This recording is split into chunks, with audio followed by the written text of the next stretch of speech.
Indian stock மார்க்கெட்டில் investment பண்ணிட்டு இருக்க எல்லா விதத்துக்குமே கண்டிப்பாக யூஎஸ் ஸ்டாக் மார்க்கெட்டில் இன்வெஸ்ட்மெண்ட் பண்ணணும் அப்படின்னு சொல்லிட்டு ஒரு ஆசை வந்து இருக்கும். அதே மாதிரி தான் எனக்கும் இருந்துச்சு. இப்போ நான் ரீசெண்ட் டைமில் தான் என்ன பண்ணேன்னா என்னோட யூஎஸ் ஸ்டாக் மார்க்கெட்டோடைய இன்வெஸ்ட்மெண்ட் ஜேர்னியை ஸ்டார்ட் வந்து பண்ணேன். ஸோ இந்த ஒரு வீடியோவில் அதுக்கான என்டையர் ப்ராசஸ் எப்படி இருந்துச்சு, அது மட்டும் இல்லாமல் அதில் இன்வெஸ்ட்மெண்ட் பண்ணுறதுனால நமக்கு என்ன பெனிஃபிட்ஸ் அண்ட் சில இம்பார்ட்டண்ட்டான டிப்ஸையும் நான் என்ன பண்ண போகிறேன்னா கண்டிப்பாக இந்த ஒரு வீடியோவில் ஷேர் வந்து பண்ண போகிறேன். அது மட்டும் இல்லாமல் ஒரு பிகினராக யூஎஸ் ஸ்டாக் மார்க்கெட்டில் இன்வெஸ்ட்மெண்ட் பண்ணணும் அப்படின்றவங்களுக்கு கண்டிப்பாக இது ஹெல்ப்ஃபுல்லாக இருக்க போது. இதை வந்து நீங்கள் வீடியோ எண்டு வரை பார்த்துட்டு நீங்கள் போகும்போது கண்டிப்பாக அந்த ப்ராசஸ் எப்படிலாம் இருக்க போகுது அப்படின்றத பார்த்தீங்கன்னா ஒரு கிளியர் ஐடியா வந்து கிடைக்கும். அது மட்டும் இல்லாமல் கான்ஃபிடென்ட்டாக அந்த ப்ராசஸ் பண்ணுறதுக்கும் என்ன ஆகும்னா உங்களுக்கான ஒரு ஐடியாவும் என்ன ஆகும்னா கிரியேட் வந்து ஆகும். ஸோ இந்த ஒரு வீடியோவை நம்ம ஸ்டெப் பை ஸ்டெப்பாக என்ன பண்ணலான்னா பார்த்துடலாம். ஃபஸ்ட்டு பார்த்தீங்கன்னா நான் எதுக்கு யூஎஸ் ஸ்டாக் மார்க்கெட்டில் இன்வெஸ்ட்மெண்ட் பண்ணேன், இல்லை நம்ம எதுக்கு இன்வெஸ்ட்மெண்ட் பண்ணணும்னு நினைக்கிறோம் அப்படின்னா நம்ம எல்லா பேருமே இன்க்ளூடிங் நானே வந்து இப்போ நான் சொல்கிறேன், நான் வந்து இந்தியன் ஸ்டாக் மார்க்கெட்டில் இன்வெஸ்ட்மெண்ட் பண்ணுறேன். லைக் மியூச்சுவல் ஃபண்ட், அது போக அதர் ஸ்டாக்ஸ், அந்த மாதிரி எல்லாத்துலேயுமே நான் என்ன பண்ணுறேன்னா இன்வெஸ்ட்மெண்ட் வந்து பண்ணிகிட்ருக்கேன். அதே மாதிரி நம்ம இந்தியன் மார்க்கெட்டில் நம்மளுடைய போர்ட்ஃபோலியோ ஒரு இது இருக்குது. அதே மாதிரி குளோபலாக ஒரு டைவர்சிக் இது இருந்துச்சு அப்படின்னா இன்னமும் ரிஸ்க்கு கொஞ்சம் ஸ்லோ டவுன் ஆகும், கம்மியாகும் அப்படின்ற ஒரு இதனால என்ன பண்ணுன்னா நம்மளுடைய போர்ட்ஃபோலியோ டைவர்சிஃபை பண்ணணும்னு சொல்லிட்டு நான் வந்து இன்வெஸ்ட்மெண்ட் வந்து ஸ்டார்ட் வந்து பண்ணேன். அதுவும் யூஎஸ் ஸ்டாக் மார்க்கெட் பர்டிகுலராக நம்ம வந்து சூஸ் பண்ணுறோம் அப்படின்னா அதில் இருக்கக்கூடிய கம்பெனிஸ் எல்லாமே ஜெயின்ஸ்ன்னு சொல்லலாம். ஸோ அந்தளவு எல்லாமே பெரிய பெரிய கம்பெனிஸ். இப்போ நீங்கள் நம்ம ரெகுலர் லைஃப்பில் யூஸ் பண்ணக்கூடிய மோஸ்ட்லி எல்லா கம்பெனியுமே முக்கியமாக டெக் கம்பெனிஸ் எல்லாமே எங்கே இருக்குது அப்படின்னா யூஎஸ் ஸ்டாக் மார்க்கெட்டில் தான் இருக்குது.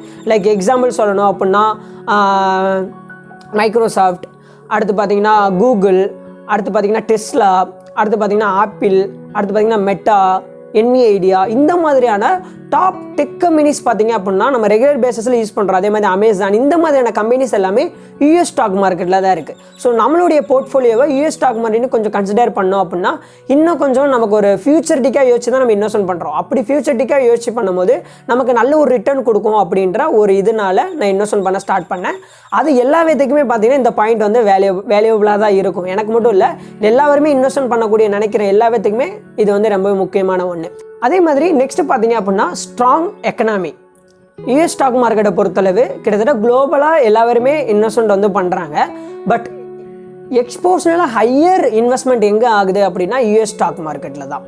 அது மட்டும் இல்லாமல் நம்ம இந்தியாவில் இருந்துட்டு யூஎஸ் ஸ்டாக் மார்க்கெட்டில் இன்வெஸ்ட்மெண்ட் பண்ணுறது மூலமா நமக்கு இன்னொரு பெனிஃபிட்டும் இருக்குது. அதாவது எவ்ரி இயர் வந்து என்ன ஆகுது அப்படின்னா எவ்ரி இயர்னு இல்லை, over the period of time டாலரோடைய இது என்ன ஆகுது, மதிப்பு வந்து இன்க்ரீஸ் ஆகிட்டே தான் போகுது. அதாவது டாலர் அப்ரிஷியேஷன் நினைக்கிறேன், ரூபாய் வந்து என்ன ஆகுதுன்னா டிப்ரிஷியேஷன் ஆகுது. லைக் ஒரு 10 இயர்ஸ் பேக் போனீங்க அப்படின்னா டாலரோடைய ரேட் எவ்வளோ இருந்துச்சுன்னு பாருங்கள். இப்போ பாருங்கள் அரௌண்ட் 86 ரூபீஸ் அப்படின்றது வந்து இருக்குது.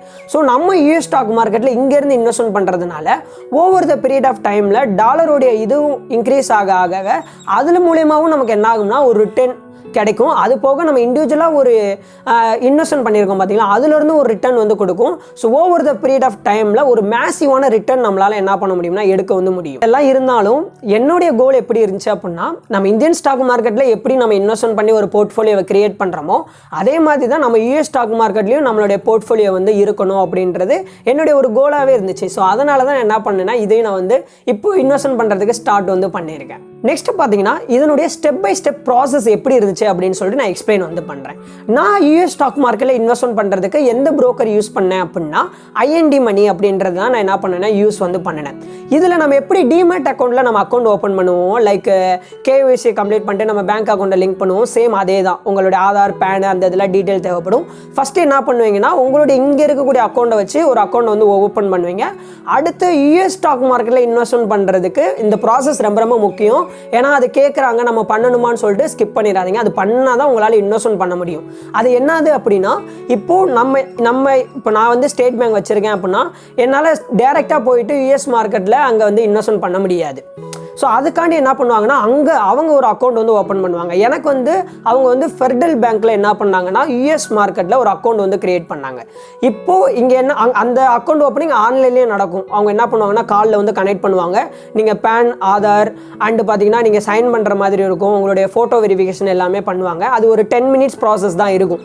அதே மாதிரி இதில் ரொம்ப ரொம்ப முக்கியமான ஒன்று, இப்போது நீங்கள் வந்து அதே மாதிரி நம்ம இந்தியன் மார்க்கெட்டில் எடுத்துக்கிட்டிங்கன்னா நீங்கள் டெரிவேட்டிவ் ஆக்டிவ் பண்ணணும் அப்படின்னா தான் உங்களுடைய ஸ்டேட்மெண்ட் வந்து கேட்பாங்க. பட் இங்கே நீங்கள் வந்து இன்வெஸ்ட்மெண்ட் பண்ணுறதுக்கும் உங்களுடைய ஸ்டேட்மெண்ட் வேணும். அதுவும் பார்த்தீங்கன்னா 6 month ஸ்டேட்மெண்ட் பத்தாது, 1 year ஸ்டேட்மெண்ட் வந்து வேணும். 1 year ஸ்டேட்மெண்ட்லேயும் கிட்டத்தட்ட ஒரு 300 டிரான்சாக்ஷனுக்கு அபோவாக இருக்கணும்.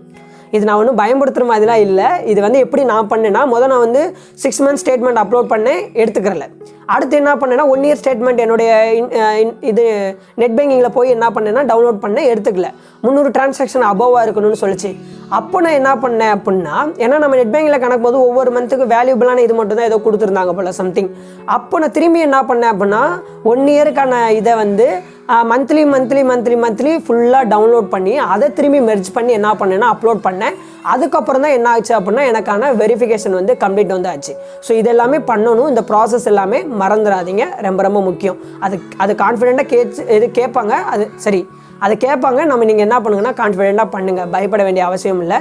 எல்லாமே செக்யூராக தான் என்ன ஆகும்னா நமக்கு வந்து இருக்கும். அதே மாதிரி நீங்கள் இன்வெஸ்ட்மெண்ட் பண்ணாலும் என்ன ஆகும் அப்படின்னா, நீங்கள் இங்கேருந்து ஜிபே மூலமே நீங்கள் என்ன பண்ணிக்கலாம்னா பே பண்ணிக்கலாம் சம்திங், அந்த மாதிரி தான் என்ன ஆகும்னா இருக்கும். ஸோ நீங்கள் என்ன பண்ணிக்கலாம்னா இங்கேருந்து அமௌண்ட் ஆட் பண்ணுறீங்க அப்படின்னா உங்கள் பேங்க் அக்கௌண்ட்லேருந்து ஃபஸ்ட்டு அங்கே இருக்க பேங்க் அக்கௌண்ட்டில் போகும்.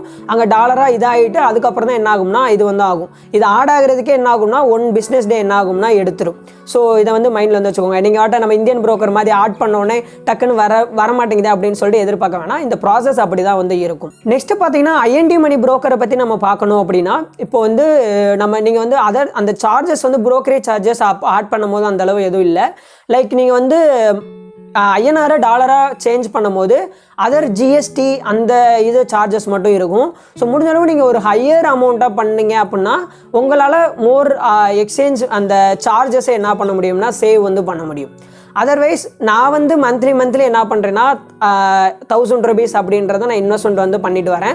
நான் அதில் எதில் இன்வெஸ்ட்மெண்ட் பண்ணுறேன் அப்படின்றத பற்றி நம்ம நெக்ஸ்ட் வீடியோவில் நான் கிளியராக எக்ஸ்பிளைன் வந்து பண்ணுறேன். இந்த வீடியோவில் அதுக்கான என்டையர் ப்ராசஸ் என்னன்னு மட்டும் நான் ஷேர் வந்து பண்ணுறேன்.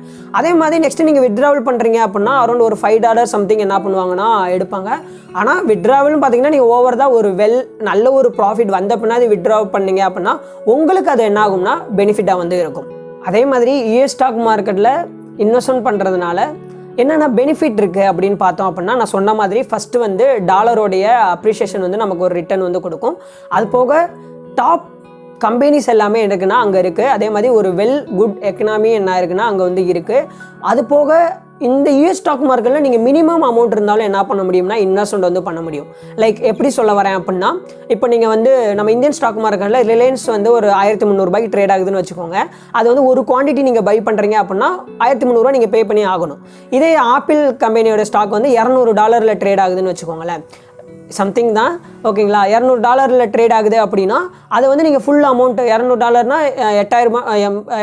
16,000 சம்திங் வச்சா கூட நீங்கள் ஃபுல் அமௌண்ட் பே பண்ணி அதை வந்து வாங்க தேவையில்லை.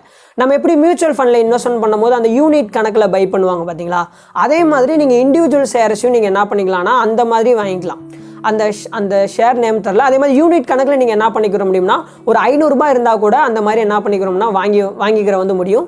ஸோ இதெல்லாமே பார்த்தீங்கன்னா ஒரு கீ பெனிஃபிட்ஸாக வந்து இருக்குது. லோயர் இன்வெஸ்ட்மெண்ட் அமௌண்ட்டில் இருந்து கூட நீங்கள் என்ன பண்ணலாம்னா யூஎஸ் ஸ்டாக் மார்க்கெட்டில் இன்வெஸ்ட்மெண்ட் பண்ண ஸ்டார்ட் வந்து பண்ணலாம். அதே மாதிரி நெக்ஸ்ட்டு எல்லாத்துக்குமே சில கொஸ்டின்ஸ் வந்து இருக்கும். இது வந்து லீகலா அப்படின்ற மாதிரி. இது வந்து லீகல் தான். அதே மாதிரி நெக்ஸ்ட் வந்து இதில் வந்து நம்ம வந்து இந்த அளவு டாக்குமெண்ட்லாம் தேவைப்படுமான்றதில்ல. நீங்கள் எப்படி இந்தியன் மார்க்கெட்டில் ஒரு அக்கௌண்ட் ஓப்பன் பண்ண என்னென்ன டாக்குமெண்ட் பேசிக்காக தேவைப்படுதோ அதே டாக்குமெண்ட் தான் இங்கே வந்து தேவைப்படும். பட் இதில் இன்னொரு ப்ராசஸ் எக்ஸ்ட்ரா என்ன நடக்கும் அப்படின்னா, அங்கே என்ன பண்ணுவாங்கன்னா ஒரு பேங்க் அக்கௌண்ட் வந்து ஓப்பன் பண்ணுவாங்க. அதுக்கான ப்ராசஸ் என்ன ஆகும்னா அது தனியாக நடக்கும். ஸோ அதை நீங்கள் வந்து என்ன பண்ணிக்கோங்கன்னா நடக்குன்றதை ஞாபகம் வச்சுக்கோங்க. அது ப்ராசஸும் எப்படி இருக்கணும் அப்படின்றது நான் வந்து சொல்லிட்டேன். நெக்ஸ்ட் பார்த்தீங்கன்னா இது வந்து லீகல் தான். அதே மாதிரி மினிமம் இன்வெஸ்ட்மெண்ட் இருந்தாவே உங்களால் பண்ண முடியும். அந்த மாதிரி எல்லாமே வந்து பண்ண முடியும். அதே மாதிரி என்னோடய அட்வைஸ் என்னது அப்படின்னா, நீங்கள் வந்து எடுத்த உடனே பெரிய அமௌண்ட்டில் இன்வெஸ்ட்மெண்ட் பண்ணி யூஎஸ் மார்க்கெட்டில் பெரிய இதாக பண்ணணும் அப்படின்றத நினைக்க வேணாம். ஏன்னா ஸ்மாலாக ஸ்டார்ட் பண்ணுங்கள். கன்சிஸ்டன்சியாக என்ன பண்ணுங்கன்னா இன்வெஸ்ட்மெண்ட் வந்து பண்ணுங்கள். எப்படி நீங்கள் வந்து இந்தியன் மார்க்கெட்டில் மந்த்லி ஒரு அமௌண்ட் இன்வெஸ்ட்மெண்ட் பண்ணணும்னு நினைக்கிறீங்களோ சேம் அதே மைண்ட் செட்டை வச்சு கன்சிஸ்டன்சியாக பேஷண்ட்டாக லாங் ரன்னுக்கு என்ன பண்ணுங்கன்னா இன்வெஸ்ட்மெண்ட் வந்து பண்ணுங்கள். கண்டிப்பாக உங்களுக்கு ஒரு பெரிய லெவலான ரிட்டர்ன் வந்து என்ன ஆகும்னா கண்டிப்பாக வந்து கிடைக்கும். ஸோ இதெல்லாமே தான் இன்றைக்கான வீடியோவில் நான் ஷேர் பண்ணணுன்னு இருந்தேன்.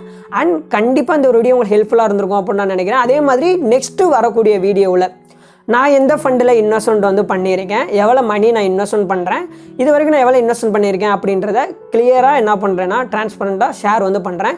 ஸோ அதை நீங்கள் தொடர்ந்து வாட்ச் பண்ணணும் அப்படின்னா மறக்காமல் நம்ம சேனலை சப்ஸ்கிரைப் வந்து பண்ணிக்கோங்க. அண்ட் கூட இருக்க பெல் ஐக்கானே கிளிக் பண்ணுங்கள். அப்போ தான் நம்ம சேனலில் போகிற ஒவ்வொரு வீடியோவும் உங்களுக்கு நோட்டிஃபிகேஷனாக வந்து சேரும். So thank you so much. கண்டிப்பாக இந்த வீடியோவில் வந்து ஒரு குட்டியோன்னு வேல்யூவாவது கிடச்சிருக்கும் அப்படின்னு நான் நம்புகிறேன். So thank you so much. பாய்.